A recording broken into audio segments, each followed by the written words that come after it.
Okay, Chandrakumar సార్ని అయితే పంపిద్దాము. Chandrakumar sir అయితే ఒప్పుకున్నారు కమిటీలో ఉండడానికి. ఈ మేధావుల కమిటీలో సార్ ఉంటారు, మీ తరఫున చర్చలు చెప్తారు. ఎందుకంటే మీకు నాయకత్వం లేకపోవడము, దిక్సూచి లేకపోవడము, మీ తరఫున ప్రభుత్వంతో మాట్లాడే వాళ్ళు ఇప్పటిదాకా లేకపోవడంతో ఇక్కడ దాకా వచ్చిందన్న అవగాహన మీరు మాట్లాడిన దాన్ని బట్టి కూడా నాకు అర్థమైంది. సార్ మాట్లాడండి ప్లీజ్. ఈ కార్యక్రమాన్ని ఏర్పాటు చేసినటువంటి సిగ్నల్ టీవీ శివారెడ్డి గారికి నా హృదయపూర్వకమైనటువంటి ఒక ధన్యవాదాలు.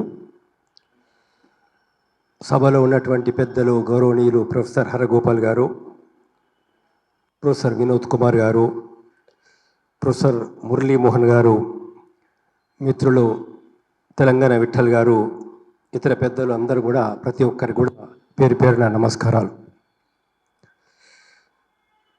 సమస్య ఏంటంటే ఒకరి యొక్క ఎదుటి వ్యక్తి యొక్క బాధల్ని కష్టాల్ని అర్థం చేసుకునేటటువంటి హృదయం ఉన్న వాళ్ళు అవసరం ఉండే. ఒకసారి మహాత్మా గాంధీ, రవీంద్రనాథ్ ఠాగూర్ ఇద్దరు కూడా కలుస్తారు.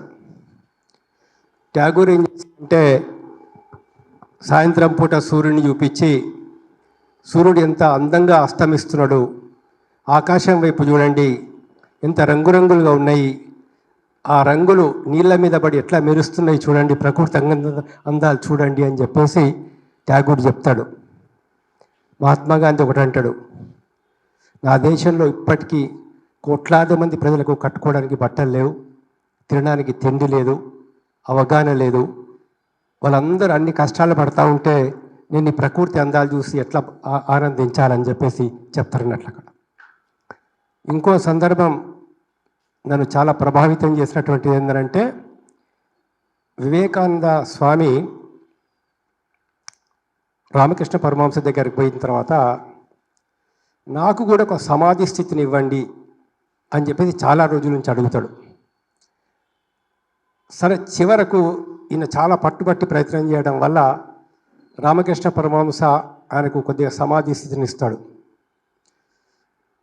అక్కడ ఆ నిశ్చలత్వంలో, అంటే మనసు లేనటువంటి స్థితి లోపల, ఏ ఆలోచన లేనటువంటి స్థితి లోపల ఒక అమితమైనటువంటి ఆనందాన్ని అనుభవించిన అని చెప్పేసి వివేకానంద స్వామి చెప్పాడు అన్నాడు. చెప్పి ఆ ట్రాన్స్లో చాలాసేపు ఉంటాడు. ఆ ట్రాన్స్లో చాలాసేపు ఉన్న తర్వాత బయటకు వచ్చేసిన తర్వాత రామకృష్ణ పరమహంస దగ్గరకు పోయి, నాకు మళ్ళీ ఇలాంటి సమాధి లోపలికి కావాలని ఉంది అని చెప్పి చెప్తాడు. చెప్తే రామకృష్ణ పరమహంస అంటాడు, అరే భడవా, నీది నువ్వు సంతోషించాలనుకుంటున్నావా?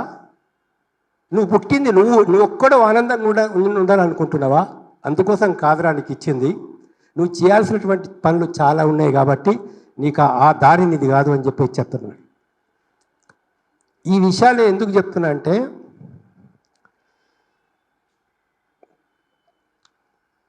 ఎవరికైతే కన్నీళ్ళు ఉంటాయో వాళ్ళే వేరే వాళ్ళ కన్నీళ్ళు అర్థం చేసుకుంటారు. ఎవరికైతే ఆకలి బాధ ఉంటుందో వాళ్ళే ఇతరుల ఆకలి బాధలు అర్థం చేసుకుంటారు. నాకు చాలా జ్ఞాపకం, కొంచెం వ్యక్తిగతమైన ఒక్క నిమిషం చెప్తా నేను. మా నాన్నగారు ఫ్రీడమ్ ఫైటర్. 1974లో లా చేయడానికి హైదరాబాద్కి వచ్చాను. సో మా నాన్నగారిని, వాళ్ళని ప్రైమరీ స్కూల్ టీచర్, ఆయన ఇబ్బంది పెట్టడం ఇష్టం లేక నేను స్వయంగా మా లెక్చరర్ సాయంతో ఒక స్కూల్లో టీచర్ పోస్ట్ సంపాదించాను. ఆ రోజుల్లో ఏంటంటే 100 రూపాయలు జీతం, కేవలం 100 రూపాయలు, కానీ 1 రూపాయికే భోజనం వచ్చేది కొన్ని హోటల్స్లలో. ఒక్క 2-3 మంత్స్ చేసిన తర్వాత నాకు ఉద్యోగం పోయింది. దాదాపు ఒక 7-8 నెలలు ఏ ఉద్యోగం లేకుండా, మళ్ళీ ఇంటి నుంచి ఏ సాయం అడగకుండా నేను హైదరాబాద్లో ఉన్నాను. ఆ టైంలో దాదాపు గోషామాయిల్లో ఉండి హిమాయత్ నగర్ వరకు, హిమాయత్ నగర్ నుంచి ఆదర్శ్ నగర్ వరకు, ఆదర్శ్ నగర్ నుంచి ఆబిడ్స్ వరకు కాలినడకన తిరిగి ట్యూషన్స్ చెప్పేవాడిని. ఆఫ్టర్ 3-4 మంత్స్ తర్వాత అప్పుడు మా జిల్లాలో పనిచేసినటువంటి కలెక్టర్ గారు ఆర్కే అరగోనెల గారు నేను రోడ్డు మీద పట్టుకొని ఒకసారి ఆబిడ్ సెంటర్లో ఏం చేస్తున్నామని అడిగి, ఆయన వెంటనే తీసుకెళ్ళి నాకు జాబ్ ఇప్పించాడు అక్కడ. So that the different issue. So మాకు తెలుసు ఒక ఉద్యోగం లేని స్థితిలో ఉన్న వ్యక్తి ఎన్ని ఇబ్బందులు పడతాడో, ఎన్ని కష్టాలు పడతాడో, ఎట్లాంటి ఒక ఇబ్బందులు గురవుతాడో.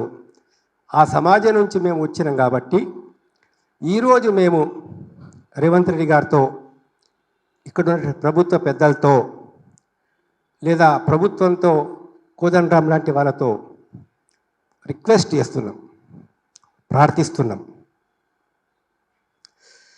మీరు కూడా వీళ్ళ బాధలు అర్థం చేసుకోండి. నిరుద్యోగుల బాధల్ని వాళ్ళ స్థితిలోకి వెళ్ళి, వాళ్ళ పరిస్థితిలోకి వెళ్ళి ఆలోచించండి.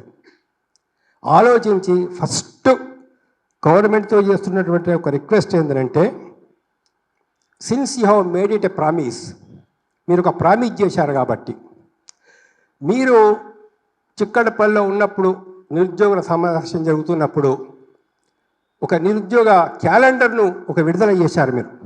జాబ్ క్యాలెండర్ వచ్చింది. సో ఒక ప్రామిస్ చేస్తున్నారు మీరు. ఆల్రెడీ మీరు ఒక ప్రామిస్ చేస్తున్నారు కాబట్టి ఆ ప్రామిస్ను నెరవేర్చుకోవాల్సినటువంటి బాధ్యత మీ మీద ఉన్నది, ప్రభుత్వం మీద ఉన్నది. వీలైనంత తొందరగా సరి అయినటువంటి పద్ధతిలో, ఎలాంటి మిస్టేక్స్ లేకుండా చాలా జాగ్రత్తగా మీరు జాబ్ నోటిఫికేషన్స్ ఇష్యూ చేసి ఈ విధమైనటువంటి ఒక భర్తీ చేయాల్సిన అవసరం ఉంది.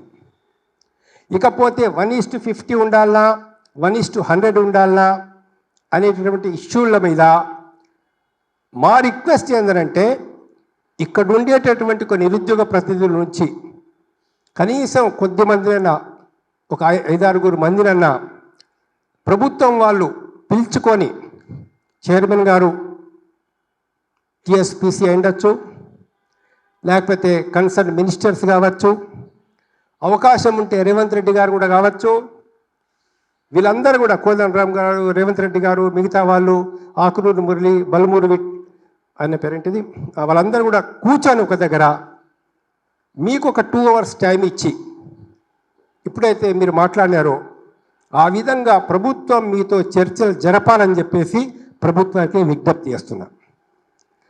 సెకండ్ పాయింట్ ఏంటంటే, ఈరోజు ప్రభుత్వంలో ఉన్నటువంటి వాళ్ళు ఎక్కడైనా కానీ, ఎవరైనా కానీ గతాన్ని మర్చిపోవద్దు, చరిత్రని మర్చిపోవద్దు. చరిత్రలో, భారతదేశ చరిత్రలో, ఇండియన్ పాలిటిక్స్లో దాదాపు మేము 1970 నుంచి కూడా అధ్యయనం చేసుకుంటూ వస్తున్నాం. ఏ ప్రభుత్వాన్ని బయట వాడు ఎవడు గులగొట్టాడు ఎక్కడ కూడా. They fall due their own mistakes.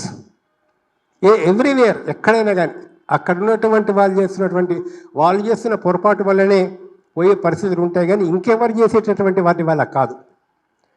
అయితే కొన్ని విషయాలు చెప్పడానికి కొంత ఇబ్బందికరమైనటువంటి పరిస్థితులు ఉన్నప్పటికీ కూడా,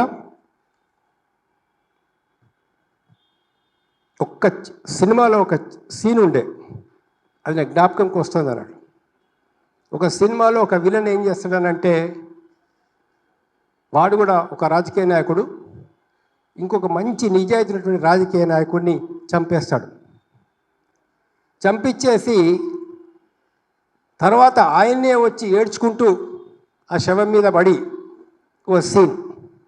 నెక్స్ట్ ఆయనకు ఒక ఇది సన్మాన సభ, సంస్కృతికర అంటే మెమోరియల్ మీటింగ్ లాంటిది పెట్టి నీకు విగ్రహం చేయిస్తా అని చెప్పేసి ఫండ్స్ కలెక్షన్ చేసినటువంటి చూశామన్నట్లు. సో ఎవరు క్రియేట్ చేశారు సమస్యను? ఎందుకు క్రియేట్ చేశారు సమస్యను? ఎప్పటి నుంచి వస్తుంది సమస్య? దీనికి మూల కారణం ఎవరు? అందులో ఇవాళ సమస్యలు క్రియేట్ చేసినటువంటి వాళ్ళే కనుక వచ్చేసి మేమేతుందో మళ్ళీ ఆ సమస్యను టేకప్ చేయడం అనేటటువంటిది అది చాలా తీవ్రమైనటువంటి విషయం. సో నిరుద్యోగులతో రిక్వెస్ట్ ఏంటంటే, 2 విషయాలు నిరుద్యోగులతో పర్సనల్గా వాళ్ళతో నేను రిక్వెస్ట్ చేస్తున్న విషయాలు. ఒకటి, ఫస్ట్ ఏంటంటే, లైఫ్ అనేది చాలా పెద్దది, ఎంతో పెద్దది లైఫ్ అనేది. ఎక్కడ ఆవేశానికి గురై వ్యక్తిగతమైనటువంటి ఒక తప్పుడు నిర్ణయాలు చేయకూడదు. ఎందుకంటే ఒక రకంగా లేకపోతే ఇంకో రకంగా, ఒక రకంగా లేకపోతే ఇంకో రకంగా ఎన్నో అవకాశాలు మనిషికి ఉంటాయి, రకరకాల అవకాశాలు ఉంటాయి. జాబ్ చేసుకోక చిన్న చిన్న బిజినెస్లు చేసి కోట్లు సంపాదించిన వాళ్ళు ఉన్నారు, లేదా సొంతంగా ఏదో చిన్న చిన్న ఇండస్ట్రీస్ పెట్టుకొని పైకి వచ్చినటువంటి వాళ్ళు ఉన్నారు.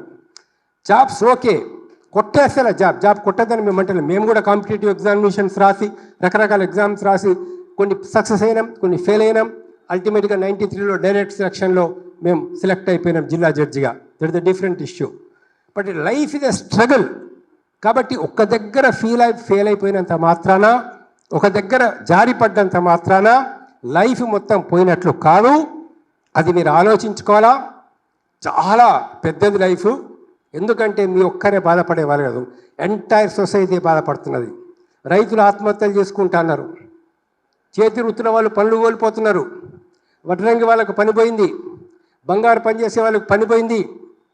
ఇవాళ రకరకాల సైంటిఫిక్ డెవలప్మెంట్ ఇది అంటున్నారో. డెవలప్మెంట్ ఈజ్ టూ ఫోల్డ్ ఉంటుంది. డెవలప్మెంట్ ఒక్క నిమిషం, తేనె పూసినటువంటి కత్తి మాదిరి ఉంటుంది అన్నట్టు. డెవలప్మెంట్ ఎటువైపు పోతున్నది అనేది మనం ఆలోచించుకోవాలా.